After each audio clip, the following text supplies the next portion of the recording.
sou o Alfa e Ômega, diz o Senhor Deus, aquele que era e que há de vir, o Todo-Poderoso. A primeira, então, que nós adotamos é a que nós estamos seguindo dentro do livro dos Atos dos Apóstolos. Nós, desde ontem, entramos aqui no capítulo 15 do livro dos Atos dos Apóstolos. Ou seja, nós já passamos pela primeira metade do livro dos Atos dos Apóstolos aqui nas nossas congregações, né? Já tem alguns anos que nós estamos no livro dos Atos, já fomos de Atos capítulo 1, versículo 1, até Atos 14, versículo 28, até domingo passado. A metade do livro, o livro tem 28 capítulos, agora nós temos mais 14 capítulos, do capítulo 15, que começamos ontem à noite, até o capítulo de número 28. No capítulo 15, nós estamos nos versículos de 1 a 29. Atos 15, de 1 a 29, está registrado o primeiro concílio da igreja de Jerusalém. O que é um concílio? Concílio vem da palavra conciliação, ou do verbo conciliar. O concílio foi uma reunião feita pelos pastores da igreja para trazer um acordo, uma conciliação entre dois tipos de cristãos que surgiram lá no primeiro século. Porque no primeiro século, muitos dos primeiros cristãos eram judeus que foram convertidos a Cristo. Eram judeus e se tornaram cristãos. Mas outros que nunca tinham sido judeus, que eram chamados de gentios, também foram convertidos a Cristo, também se tornaram cristãos. E esses dois grupos estavam em todas as igrejas lá no primeiro século, no século I do cristianismo. Todas as igrejas naquele primeiro século tinha judeus convertidos ao cristianismo e gentios convertidos ao cristianismo. E aí começaram a surgir problemas, discussões, questões entre eles. Por quê? Porque os judeus convertidos ao cristianismo e que mantiveram práticas e costumes do judaísmo, eles queriam obrigar os gentios que nunca tinham sido judeus, mas agora estavam convertidos a Cristo, eles queriam obrigar esses gentios convertidos, cristãos, a adotarem práticas, costumes e leis judaicas, leis do judaísmo, como por exemplo a circuncisão. E eles chegaram a ameaçar, se esses gentios convertidos ao cristianismo não se circuncidassem, eles não poderiam ser salvos. Então eles estavam colocando a circuncisão acima de Cristo. Não precisa de Cristo para salvação, precisa da circuncisão. Isso está errado, tá? Então, como surgiu essa questão e tantas outras mais, então o apóstolo Paulo, juntamente com o apóstolo Barnabé, viajaram para Jerusalém, se encontraram com o apóstolo Pedro, o apóstolo João, o apóstolo André, os demais apóstolos originais de Cristo que estavam em Jerusalém, para juntos orarem, juntos conversarem e chegar a uma conciliação, para que não houvesse mais esse tipo de questão dentro das igrejas. E essa conciliação tinha que ser à luz da palavra de Deus. Ela não podia burlar a palavra de Deus, mas tinha que ser uma conciliação à luz da palavra de Deus. Então, é isso que está acontecendo aqui no capítulo 15 do livro dos Atos dos Apóstolos. Surgiu então uma questão. A questão foi a questão da circuncisão. Judeus convertidos ao cristianismo queriam obrigar gentios convertidos ao cristianismo a se circuncidarem. Essa questão foi levantada aí nos primeiros 5 versículos, Atos 1, de 1 a 5. Esse texto está dividido assim, o surgimento da questão nos versículos 1 e 2, nós já vimos esses 2 versículos ontem e hoje pela manhã. E agora nós vamos entrar aqui do versículo 3 ao versículo 5, a viagem a Jerusalém.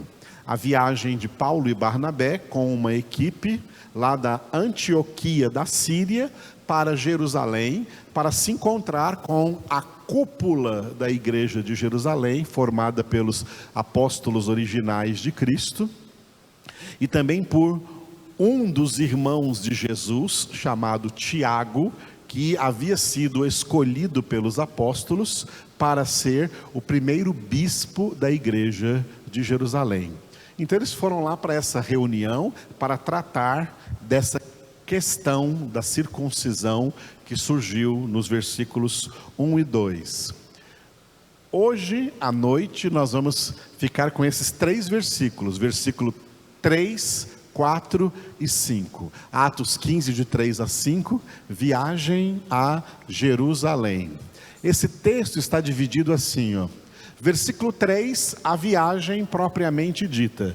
A viagem de Antioquia da Síria, onde eles estavam, para Jerusalém, no versículo 3. E a chegada deles, nos versículos 4 e 5. Vamos ler então o versículo 3, a viagem. Enviados, pois, e até certo ponto acompanhados pela igreja, atravessaram as províncias da Fenícia e Samaria, e narrando a conversão dos gentios, causaram grande alegria a todos os irmãos. Vamos repetir? Enviados, pois, e até certo ponto acompanhados pela igreja, atravessaram as províncias da Fenícia e Samaria, e narrando a conversão dos gentios, causaram grande alegria a todos os irmãos. Então, os apóstolos Paulo e Barnabé, diante da questão da circuncisão, viajaram para Jerusalém, e quando eles saíram de Antioquia da Pisídia, eles foram acompanhados pela igreja. Dá a entender que uma multidão de crentes lá da igreja, a igreja de Antioquia da Síria, que era composta na sua maioria de gentios, pessoas que nunca tinham sido judeus, convertidos a Cristo, foram acompanhando Paulo e Barnabé por aquelas regiões, passou por toda a região da Fenícia, Tiro e Sidom, ali ao norte de Israel, entraram em Israel, atravessaram a Galileia e atravessaram a Samaria. Samaria já era dentro da nação de Israel, e por onde quer que eles passavam, eles davam testemunho de que estava acontecendo um grande avivamento no mundo gentílico, nas nações que não eram judias, nas nações que não faziam parte do povo de Israel, que não praticavam o judaísmo, e esses gentios estavam sendo convertidos a Cristo em massa, muitos gentios convertendo-se a Cristo.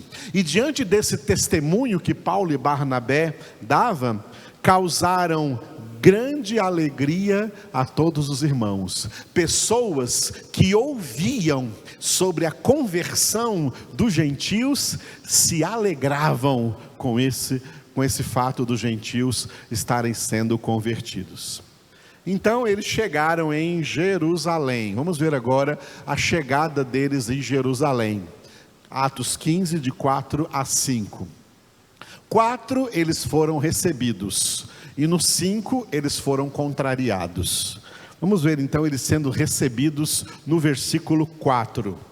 Tendo eles chegado a Jerusalém, foram bem recebidos pela igreja, pelos apóstolos e pelos presbíteros, e relataram tudo o que Deus fizera com eles. Vamos repetir?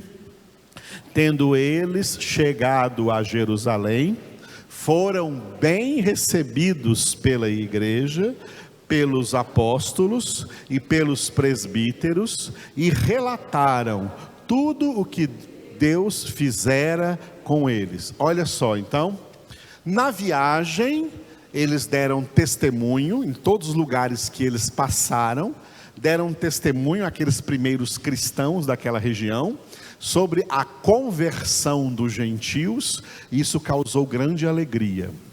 Eles foram em Jerusalém bem recebidos pelos apóstolos originais lá de Cristo Jesus, tá? Pelos presbíteros da igreja, que eram os pastores da igreja, da primeira igreja primitiva em Jerusalém, né? E eles relataram, deram lá na igreja de Jerusalém o mesmo testemunho que eles deram pelo caminho da conversão dos gentios, e com certeza os apóstolos, os pastores na igreja em Jerusalém se alegraram também como os cristãos pelo caminho, por isso que eles foram ali muito bem recebidos em Jerusalém. Mas no versículo 5 eles foram contrariados. O que aconteceu no versículo 5? Insurgiram-se, entretanto, alguns da seita dos fariseus que haviam crido, dizendo: é necessário circuncidá-los e determinar-lhes que observem a lei de Moisés. Vamos repetir o versículo 5? Insurgiram-se, entretanto, alguns da seita dos fariseus que haviam crido, dizendo: é necessário circuncidá-los e determinar-lhes que observem a lei de Moisés. Olha o contraste do versículo 3 e 4 para o versículo 5. Nós temos um contraste e nós vamos tirar uma lição para nós que a Bíblia nos dá aqui desse contraste. Versículo 3: pelo caminho de Antioquia da Síria até Jerusalém, durante a viagem, Paulo e Barnabé vieram dando testemunho a todos os cristãos que eles encontravam da conversão dos gentios, e isso causou grande alegria.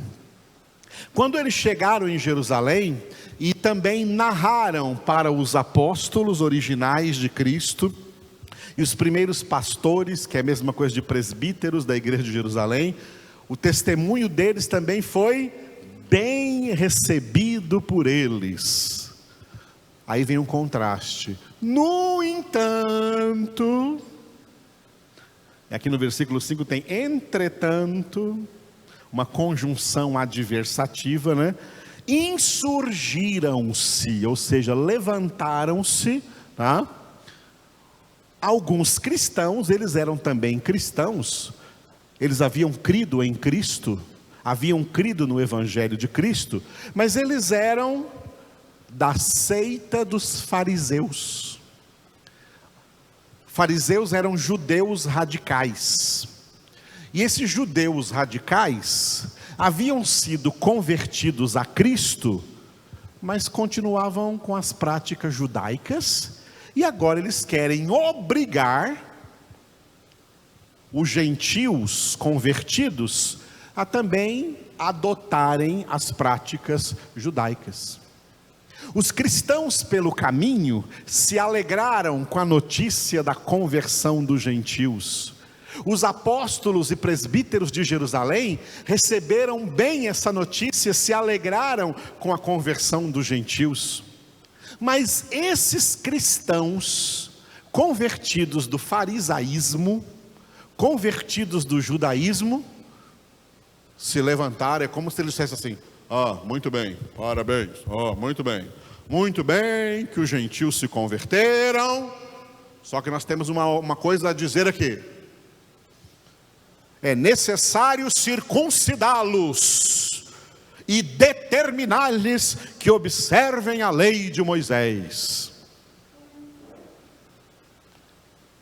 Ou seja, é necessário que esses gentios, que nunca foram judeus, agora que são cristãos, adotarem práticas, costumes e leis do judaísmo. É claro que esses homens erraram, mas isso traz para nós um ensinamento muito importante. Tem pessoas que elas são proativas de maneira positiva na obra de Deus. E tem pessoas que são negativas no meio da obra de Deus. Tem pessoas que ajudam a impulsionar a obra de Deus. E tem pessoas que querem atravancar, querem puxar para trás, querem puxar o freio de mão. Tem pessoas que elas são edificadoras, mas tem pessoas que são destruidoras do que está sendo edificado. Tem pessoas que amam a pregação do Evangelho e o ensino da palavra, mas tem pessoas, isso no meio do cristianismo, que odeiam a pregação do Evangelho e odeiam o ensino da palavra. São pessoas negativas. O livro de Gênesis, que é o primeiro livro da Bíblia, é uma história muito gostosa de se ler. A história, especialmente a partir do capítulo 12, a história dos primeiros 3 patriarcas de Israel, Abraão, Isaque e Jacó. Desses 3 patriarcas, o mais anônimo dos 3 é o Isaque. Fala-se muito de Abraão, fala-se muito de Jacó, mas muito pouco de Isaque. Só que Isaque tinha umas virtudes muito impressionantes. Para começar, Isaque, dos 3 patriarcas, foi o único monogâmico que casou com uma só mulher e teve filhos com uma só mulher, Rebeca, sua esposa. O casamento é monogâmico.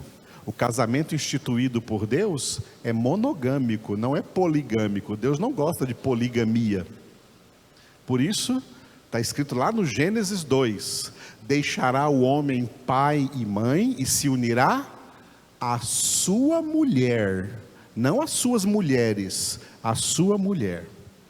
Abraão, o pai de Isaque, teve filhos, teve Isaque com a sua mulher legítima, Sara, mas antes de Isaque teve um filho com a escrava da Sara, que era Agar, porque Sara era estéril, e ele pensava que a promessa de Deus de dar a ele um filho, viria então através da escrava dela.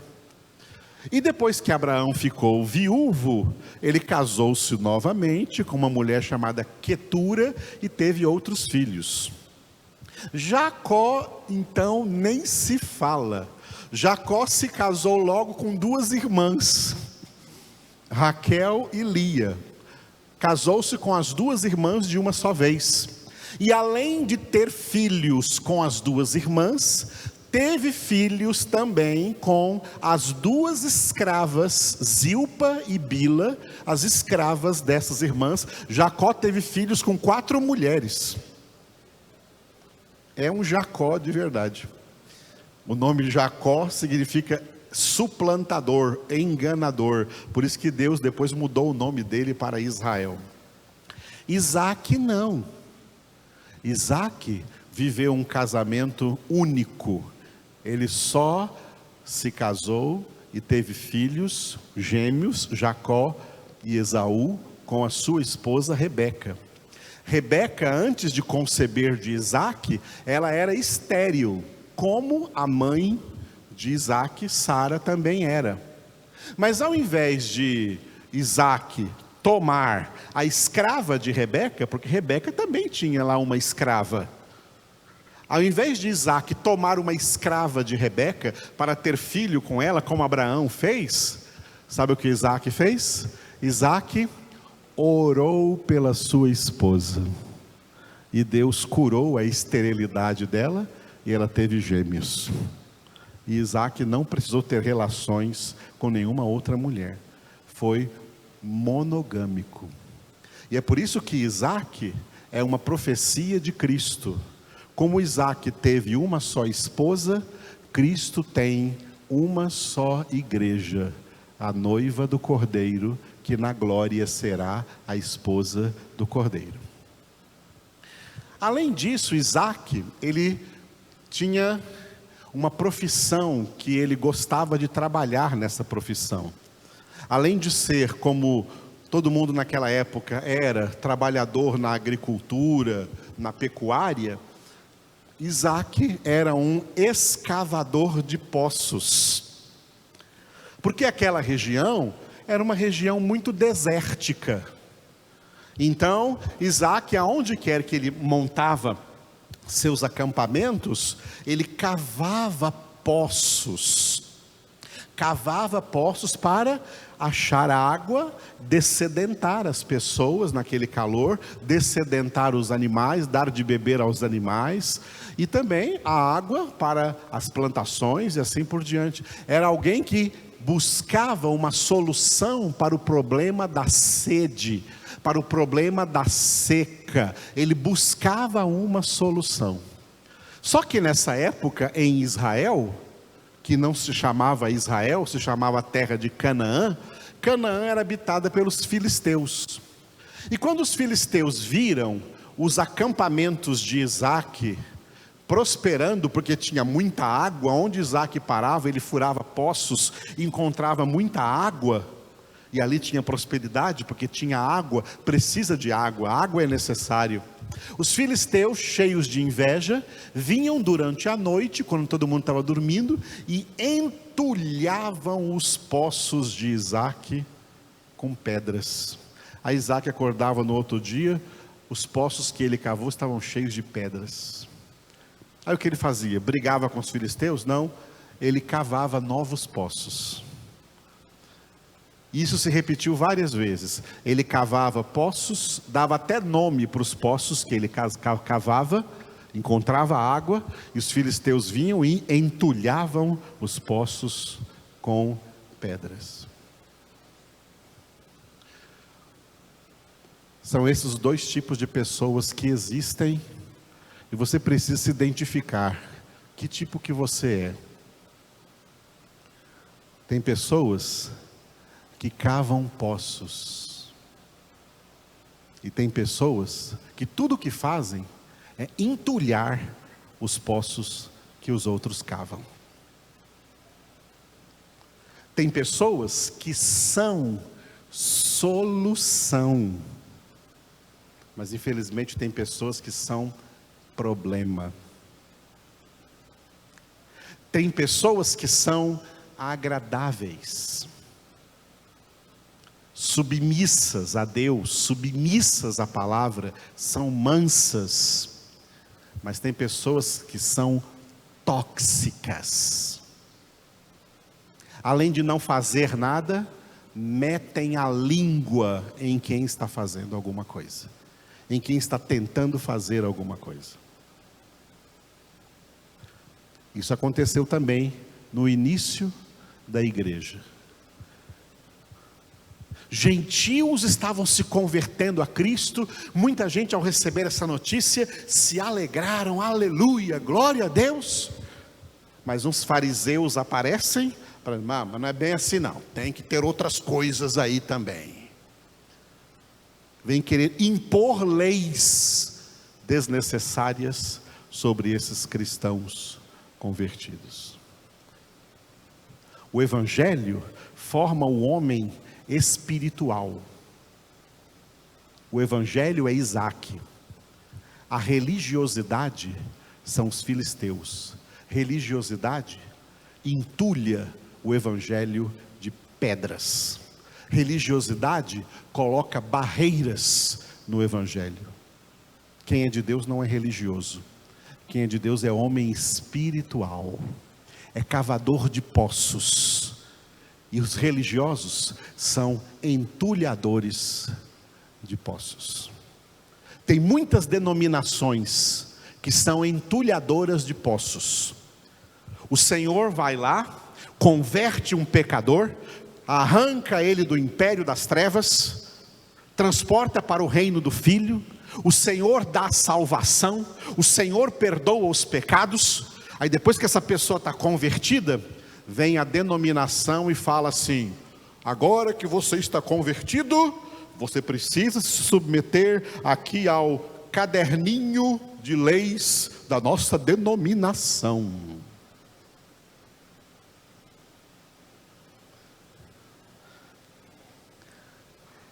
Várias pessoas, inclusive pastores, já me perguntaram: pastor Edivaldo, quais são as regras da sua denominação? E a minha resposta para eles, para todos eles, foi essa aqui, ó. Bom, em primeiro lugar, eu não tenho nenhuma denominação. Jesus tem uma igreja e eu trabalho nela. Em segundo lugar, o único caderno da igreja de Jesus se chama Bíblia Sagrada. Precisa de alguma coisa a mais? Precisa de alguma coisa a mais? Precisa de alguma coisa a mais? Esse é o caderninho da igreja de Jesus. Essas são as regras da igreja de Jesus. A palavra de Deus.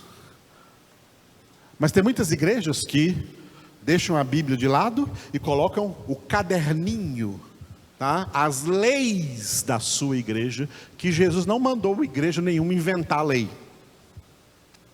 Eu já fui pregar em muitas igrejas e tive a triste experiência de, depois de pregar, o pastor da igreja, eu devolvo a palavra para o pastor da igreja, depois que eu pregava, devolvi a palavra para o pastor da igreja, e ouvir o pastor da igreja dizer assim: olha, irmãos, glória a Deus, o pastor Edivaldo pregou muito bem, o que ele pregou verdadeiramente é bíblico, é palavra de Deus, mas nós temos que lembrar que nós temos que nos sujeitar às regras da nossa denominação.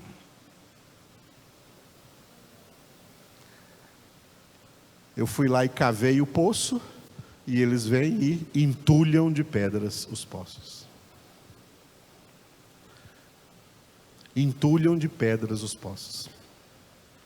Tem gente que, como Isaac, é cavador de poços. Mas tem gente que, como os filisteus, não são mais do que entulhadores de poços. Tem gente que é solução, e tem gente que só é problema.